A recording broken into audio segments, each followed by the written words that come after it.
ScoutCrafter challenged us all to make a homemade screwdriver. He suggested we use a bolt for the shaft. I chose a 1/4-inch socketed cap screw. I chose 1/4 inch because that is the largest diameter I can fit into the chuck of my tiny lathe.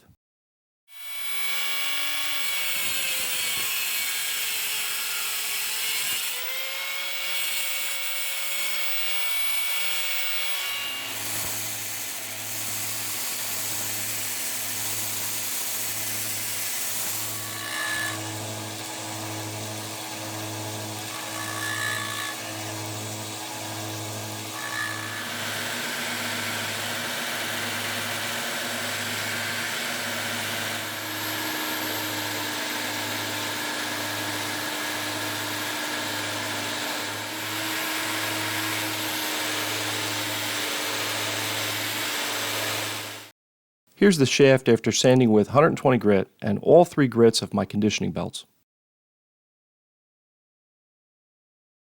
Before I started on the tip, I scribed a center line on the end of the shaft. I used my 3x21 belt sander to shape the tip. I turned it upside down and clamped it to my workbench. I used the wheel of the sander to achieve sort of a hollow grind on the tip. I kept a container of water close by so I could cool the metal as I sanded.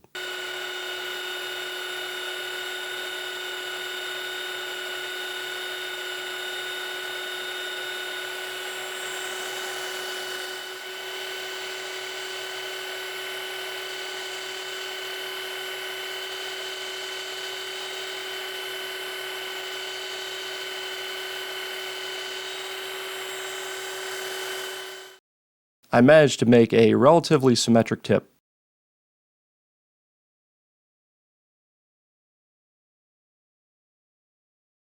I found that I was able to use the top wheel of my 1x30 machine along with my conditioning belts to refine the tip.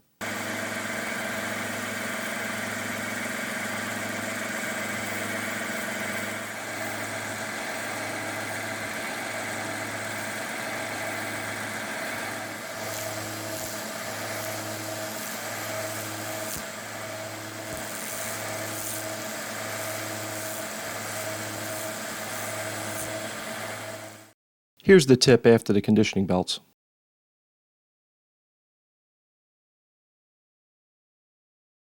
I used a piece of 1.5-inch poplar dowel for the handle. I cut it to length on my table saw and then used a center finder to mark center on each end. I used a center drill to make a tapered hole for the live center on my tiny lathe. I drilled the other end for the screwdriver shaft. I find that rotating the dowel while drilling gives me the truest hole. The blue tape on the drill bit is my high-tech depth stop.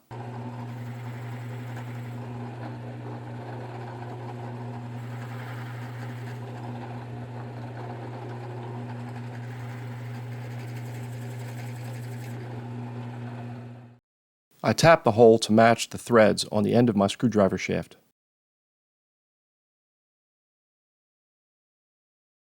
I epoxy the shaft in the handle before mounting it in my tiny lathe.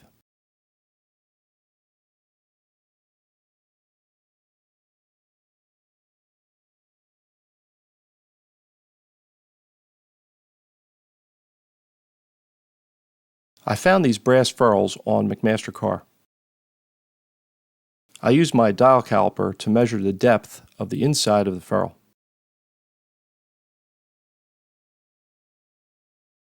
I locked the jaws and transferred the measurement to the dowel in my lathe.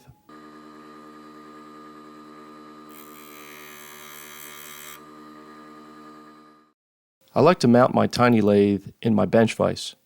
The vise holds it securely and puts it at a comfortable height.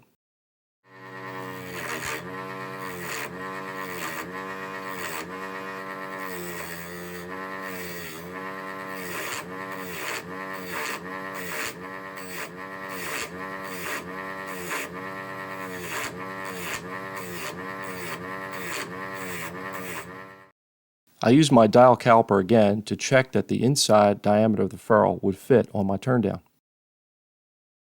It took me a few tries, but I eventually got a hole drilled through for a pin. I plan to cut the pin flush and epoxy it in place under the ferrule. I chose this vintage screwdriver as my inspiration for the shape of my handle.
I was happy with the shape of the handle.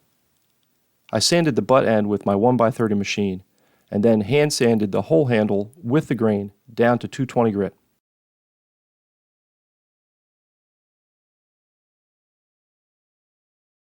I applied a coat of shellac to the handle. I sanded the handle with 320 grit once it was dry.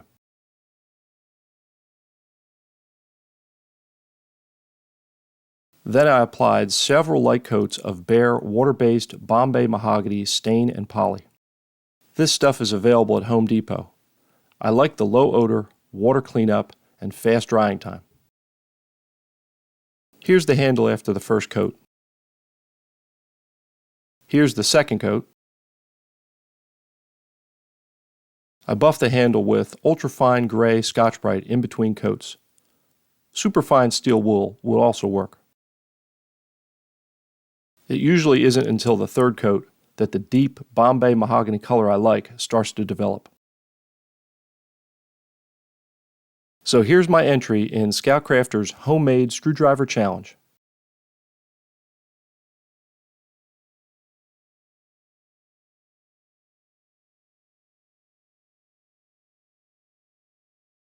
Chuck and I polished the steel and brass with flits.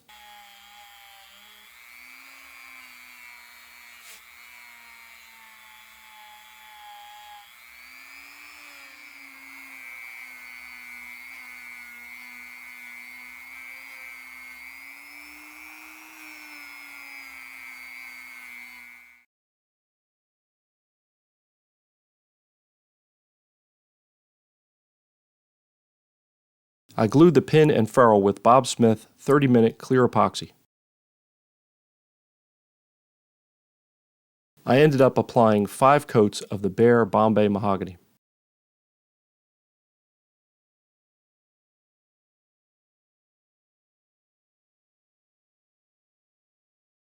Thank you to ScoutCrafter for another fun challenge.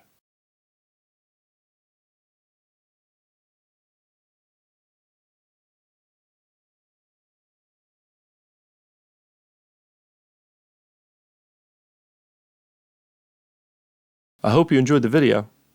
Thanks for watching.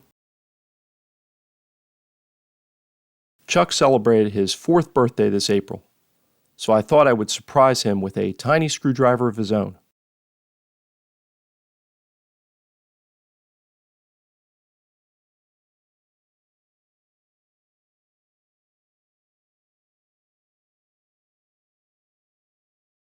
Happy birthday, Chuck.